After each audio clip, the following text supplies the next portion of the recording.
ನಮ್ಮ ಜಾತಿ ಸರಿಯಾಗಿ ಕರೆಕ್ಟ್ ಆಗಿ ನಮ್ಮ ಜನಸಂಖ್ಯೆ ಲೆಕ್ಕಕ್ಕೆ ಸಿಗುವುದಿಲ್ಲ.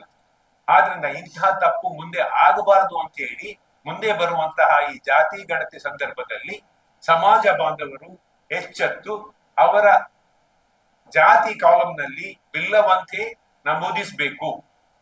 ಉಪನಾಮಗಳನ್ನು ಅಲ್ಲಿ ಬರೆಯುವ ಜಾತಿ ಕಾಲಂನಲ್ಲಿ ಬರೆಯುವ ಅವಶ್ಯಕತೆ ಇಲ್ಲ. ಈ ರೀತಿ ಎಲ್ಲ ವೈರುಧ್ಯದಿಂದಾಗಿ ನಮ್ಮಲ್ಲಿಗೆ ಏನು ಬರಿ ಅನ್ನೋಂಥದ್ದು ಹೇಳಿದ್ರು. ಕಾಂಚನ್, ಕುಂದಾರ್, ಅಮೀನ್ ನಮ್ಮಲ್ಲೂ ಬರ್ತದೆ, ಮಗುವೀರ ಸಮಾಜದಲ್ಲೂ ಬರ್ತದೆ, ಬೇರೆ ಬೇರೆ ಸಮಾಜದಲ್ಲಿ ಬರ್ತದೆ. ಬಂಗೇರ ಅನ್ನುವಂಥದ್ದು ಅದು ಬೇರೆ ಸಮಾಜದಲ್ಲೂ ಬರ್ತದೆ, ನಮ್ಮ ಸಮಾಜದಲ್ಲೂ ಬರ್ತದೆ.